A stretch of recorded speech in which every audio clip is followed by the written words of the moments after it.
Rafaela's point of view. May mga bagay sa mundo na kahit anong pilit natin, sa panaginip lang natin makukuha. Doon lang natin maaangkin ang buo. Sa panaginip lang natin pwedeng maabot. Dahil sa realidad, tila malabong mangyari. Ngayon, nakikita ko si Clint at pwede ko rin hawakan kung gugustuhin ko. Hindi ko lang magawa.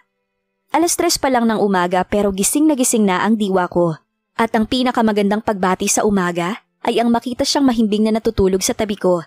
Malaya ko na ngayong mapagmamasdan ang bawat anggulo at detalye sa kanyang muka. From the thick black eyebrows and eyelashes, to his proud pointed nose, to that bow-shaped lips and defined square jaw. God, surely you take time for making him look so gorgeous.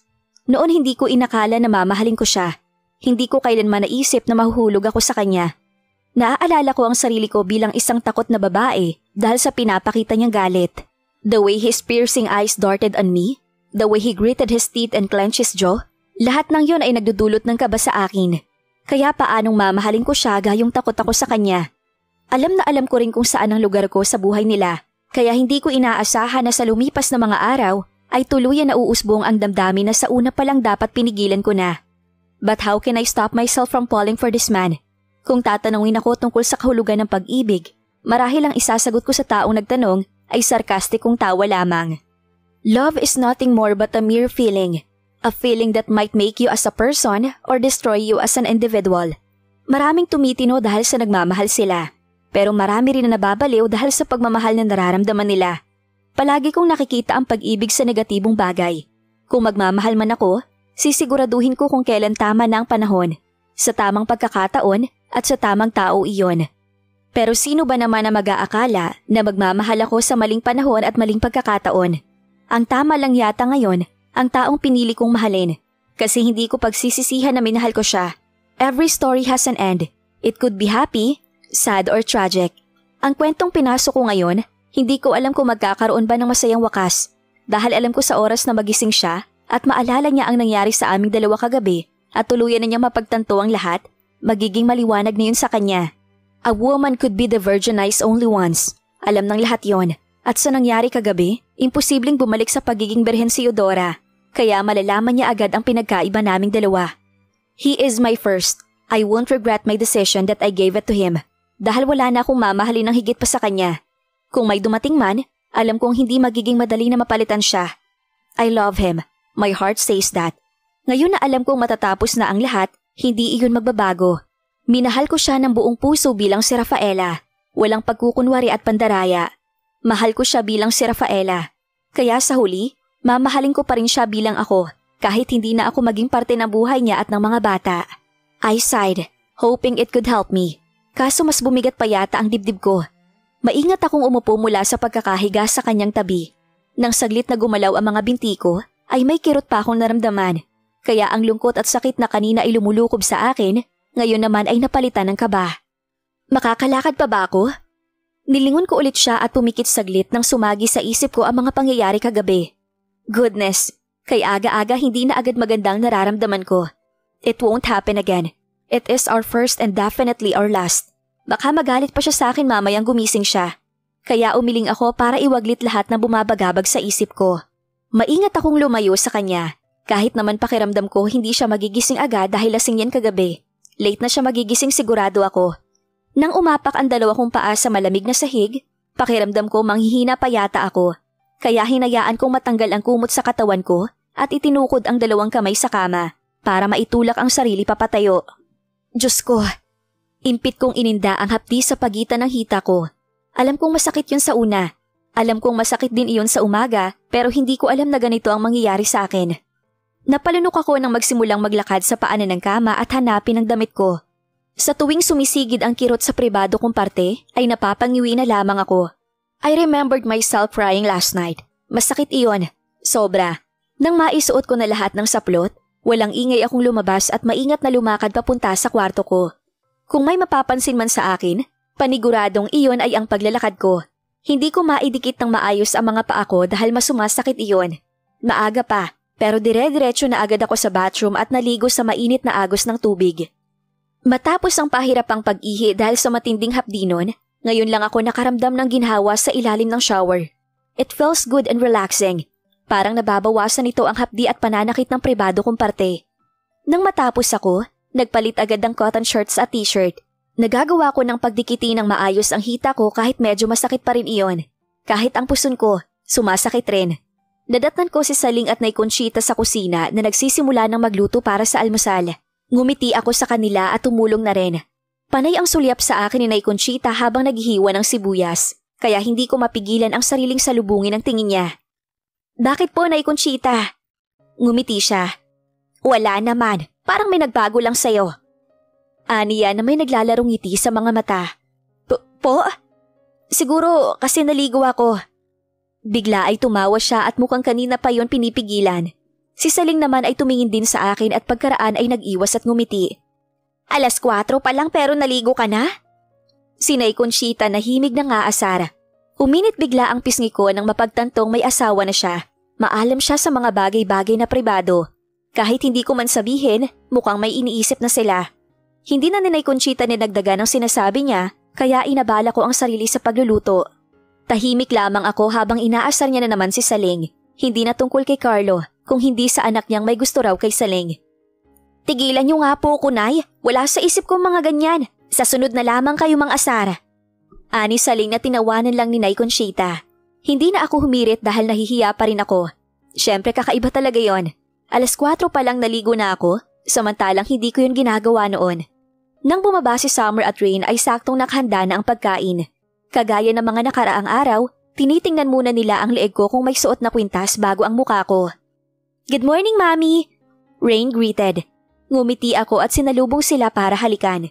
Bumati rin si Summer at nagpatulong sa pag-upo. Nakabihis na sila ng uniform at nakasunod sa kanila ang 2 katulong na nagbabantay at umaalalay sa kanila. Medyo basa pa ang buhok nila, kaya nakalugay lamang iyon. "Hindi ka sa amin sasabay, Mommy?"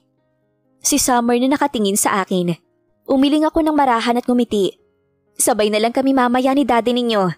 Ihahatid ko rin kayo sa school kaya magbibihis na lang si Mommy sa taas." She smiled and nodded her head.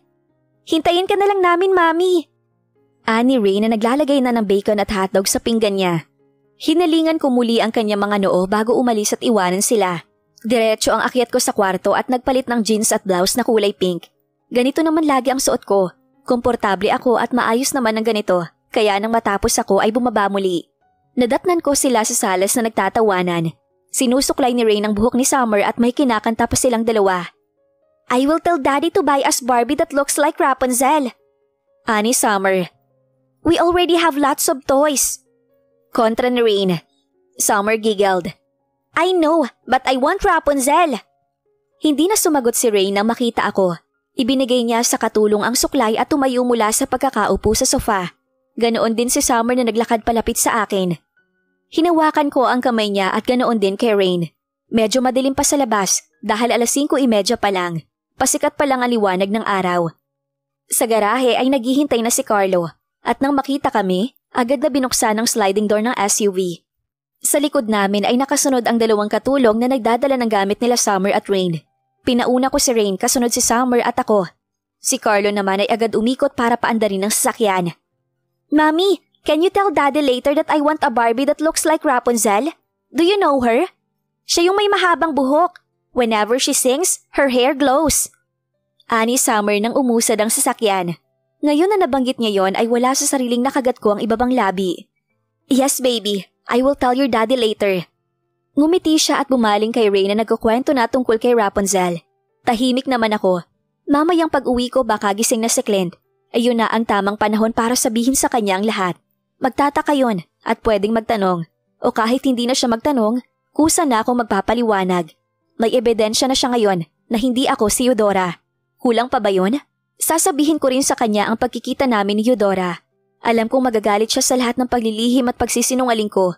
Pero handa na akong tanggapin lahat ng galit niya ngayon. Noon na hindi niya ako pinapaniwalaan, gusto kong ipilit sa kanya ang katotohanan. Ngayon na alam kong maniniwala na siya sa sasabihin ko, ay natatakot naman akong aminin ang lahat. I know I can do this. Hindi ko lang alam kung anong kahihinat na nito. Magalit man siya at palayasin ako, hindi pa ako handa, pero gagawin ko. Sasabihin ko sa kanya ang lahat ng tungkol kay Eudora, ang mga plano nito at ang kagustuhan na muling makakuha ng pera mula sa kanya. Kaya sa huli, kahit umalis man ako, Alam na niyang hindi niya pwedeng tanggapin si Eudora. Hindi pwedeng bumalik si Eudora sa buhay nila. Hindi niya dapat tanggapin muli si Eudora.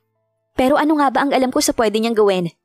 Nasa kanya pa rin naman ang desisyon kung tatanggapin o hindi ang dati niyang asawa. Lutang ang isip ko nang pumarada si Carlo sa tapat ng eskwelahan nila Summer at Rain. Hindi pa ako maibabalik sa tamang wisyo kung hindi lang ni Summer hinalikan ang pisngi ko ng pagkadiin-diin. Tumawa siya at inulit pa iyon. I love you, Mommy! Tiningnan ko siya at nang makitang nakangiti siya ng matamis ay agad na hinaplos ng mainit na kamay ang puso ko. Nakisiksik din si Rain at hinalikan ang tungki ng ilong ko. I love you! She whispered. Pareho silang nakangiti pero hindi ko magawang iangat ang sulok ng labi ko kaya tanging paghaplos na lamang sa maamo nilang muka ang nagawa ko. Masaya ako ngayon pero bakit masakit rin? Kasabay ng paghaplos ng saya sa puso ko ay siyang pagkadurog nito. Nang makababa sila ng SUV van at maglakad palayo sa akin, ay mas lalo pang nadurog ang puso ko. I won't forget these two little angels. Katulad ng palagi kong ginagawa, sinuyod ko ng tingin ng paligid. Nakita ko ang dalawang tauhan ni Clint na pasimpleng nagbabantay, kaya nakampante na ako. Sige Carlo, umuwi na tayo. Tawag ko sa kanya. Itinulak niya ang sliding door para maisara yun bago umikot papuntang driver's seat. Nang umusad ang sasakyan ay bumalik din sa alaala ko ang lahat kung paanong napunta ako rito. Hindi malinaw ang mga pangyayari pero alam kong plano iyon ni Auntie Esmeralda. Hindi lang ako sigurado kung may kinalaman ba rito si Auntie Lolita. I was once a dreamer for my own freedom. Pangarap ko noon pa man ang makalayo sa buhay na meron ako kina Auntie Lolita, pumunta sa ibang lugar, magtrabaho at mamuhay ng payapa. Kung may pagkakataon man na makahanap ng makakasama hanggang sa pagtanda, huli na yun sa mga gusto kong matupad. Kaso biglang nagbago ang takbo ng pangyayari. Sa isang kisap mata, nagising na lamang ako sa isang marangyang mansyon kung saan nakatira ang isang lalaki na may malaking galit sa akin. Ipinagpipilitan na asawa niya ako na ang pangalan ko ay Eudora at pinapamukha sa akin ang mga ginawa kong masama. Pinagbibintangan ako magnanakaw, manggagamit at mapagpanggap. Galit at takot ang naramdaman ko para sa kanya. Galit dahil hindi ako ang asawa niya at wala akong ginagawang masama sa kanya. Takot sa huli dahil nakita kong magkamukha kami ng asawa niyang si Eudora. I want my freedom. I want a new life. Ikinulong niya ako sa mansyon, pinarusahan at kinagagalitan ng lahat. Lumayo ako kina Auntie Lolita pero nakulong naman ako sa mga kamay niya. It all started there. Siguro mabilis nga lang talagang lumipas ang panahon dahil ngayon ibang-iba na ang lahat. Kay Clint ko nakita at naramdaman ang pagmamahal na noon ay hindi ko inaakalang maibibigay niya sa akin. Sa kanya ko nakitang kailangan akong respetuhin bilang babae. Pinapahalagahan at iniingatan ako. Sa kanya ko naramdaman na kahit ikinulong ako sa hawla, may karapatan pa rin akong lumaya at maging masaya. He was once the monster, but now he turned into savior.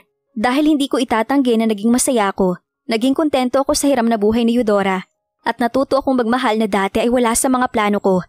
Prumeno ng agaran si Carlo dahilan para maalog ang sasakyan at muntik na akong masubsob. Carlo! Hiyaw ko sa sobrang gulat. Lumingon siya sa akin at takot na tiningnan ako. Ayos lang po ba kayo? Taranta niyang tanong. Ano bang nangyari? Pigil ang sigaw na tanong ko. May sumalubong pong motor.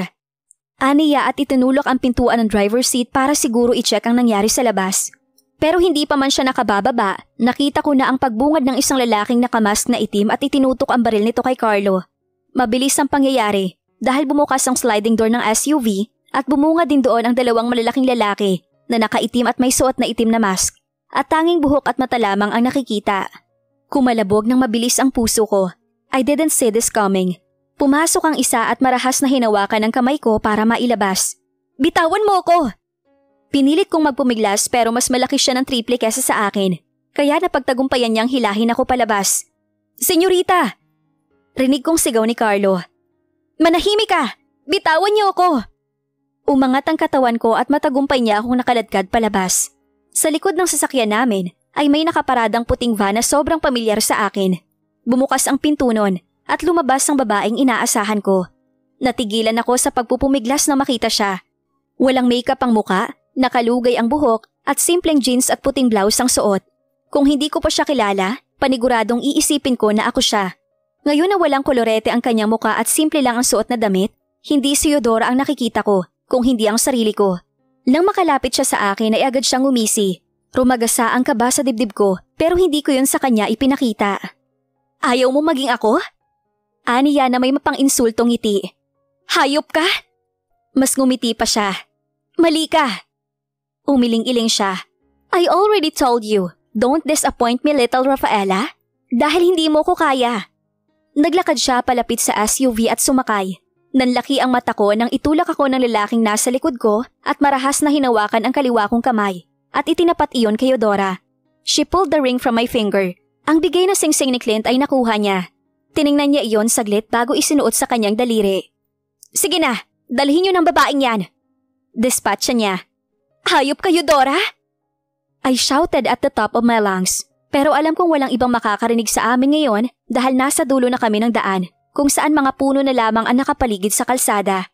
Wala rin ibang dumadaan kaya wala nang pag-asa. Dalawa na silang humawak sa akin at dahil sa pagpupumiglas ko ay umaangat na ako sa lupa. Hindi pwede! Hindi pwede! Bitiwan niyo ako! Nang makalapit kami sa puting van na nakabukas ang pinto ay mas lalo pa akong nagwala. I can't let this happen. Kaso natigilan ako nang takpan ng isang lalaki ang ilong at bibig ko ng panyo. I knew it. Naamoy ko agad ang gamot na naroon. Kaya sa huling pagkakataon, nanlaban ako kahit nauubusan na ako ng lakas. Please, tell me this is just a dream. Naramdaman ko pa ang pagbagsak ko sa isang katawan bago tuluyang dumilim ang lahat. Hindi ko alam kung nasusuka lang ba ako o mamamatay na sa sobrang sakit ng ulo. Nanghihina na ako, kasabay ng paghalukay sa tiyan ko dahil sa matinding pagkahilo. Ramdam ko na nasa sasakyan pa ako. Pero masyado pang magulo ang isip ko para maintindihan ang mga nangyayari. Hindi rin nakakatulong ang pagpintig ng ugat sa utak ko at ang mabilis na pagpapatakbo ng kotse. Nang subukan kong magmulat ng mga mata, nalalabo ang paningin ko. Tanging malabong liwanag lamang ang nakikita ko. Shit! Malakas na sigaw ng isang boses. Ang sunod na pangyayari ang mas nagpahilos sa akin dahil malakas na kumabig ang manibela at gumiwang sa sasakyan. Mariin akong pumikit para hindi maduwal. Pero nagpatuloy ang kawalan ng balanse ng nagmamaneho, kaya hindi lang iisang beses na tumama ang ulo ko sa salamin ng sasakyan. Gusto kong sumigaw nang biglang huminto ang sasakyan at muntika na akong tumilapon. Shit, Pedrino! Sigaw ng isang garalgal na boses kasabay ng malakas na pag-ungol dahil sa natamong sakit ng katawan. Sinubukan kong buksan muli ang mga mata. Thank goodness, hindi na yun malabo. Sa driver's seat ay naroon ang isang lalaki, sa passenger seat naman ay isa pang lalaki. Sinulyapan ko ang nasa kaliwa ko. Sa tabi ko ay panibagong lalaki na mahimbing ang pagkakatulog. Hindi lang ako sigurado kung tulog ba siya o nawala ng malay. Dahil imposibleng tulog lang siya. Gayong lumindol sa loob ng sasakyan. Nabutas ang gulong! Sigaw ng lalaking nagmamaneho ng sasakyan. Muli akong pumikit nang maramdaman kong lumingon sila sa likod. Shit naman oh, kung kailan malapit na tayo. Bumaba ka na lang. Kailangan nating palitan ng gulong. Bilisan mo pare! Tawag ng isa na hindi ko alam kung alin sa dalawa. Mukhang patay na yata ang babaeng to. Nanigas ang katawan ko sa sinabi niya. Hindi na ako gumalaw dahil baka malaman nilang gising na ako. Hayaan mo yan, papatayin din naman natin yan eh. Tumawa ang sumagot, kaya mas lalo pang lumakas ang tibok ng puso ko. God, wag niyo po akong pababayaan. Itong si Rolly, tulog pa.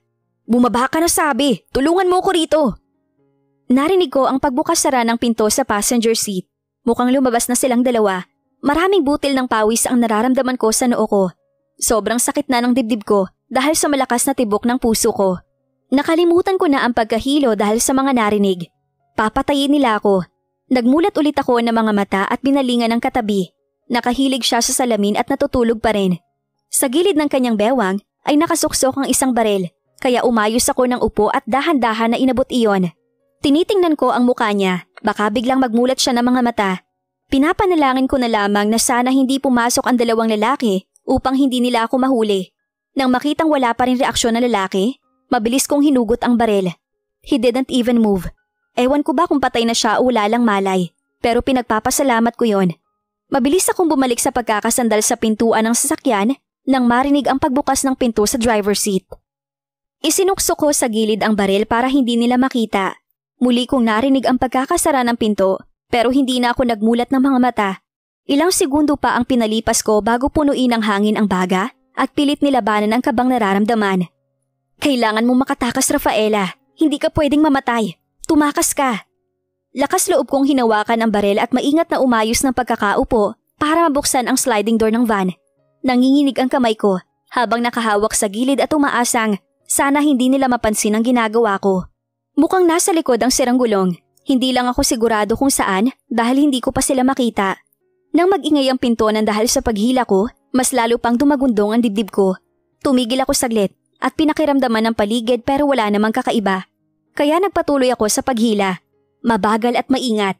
Nang kasya na ang katawan ko para makalabas, ay sinubukan kong lumusot at agad tiningnan ang labas ng sasakyan. Pero walang tao. Ibig sabihin, nasa kaliwa ang nasirang gulong. Hinawakan ko sa isang kamay ang baril at walang ingay na bumaba ng sasakyan. Hindi ko na alam kung nasaan kami. Pero nang makita ang kakahuyan sa gilid ng kalsada, naisip ko agad na tumakbo sa direksyong iyon. Bahala na, ang mahalaga, makatakas ako.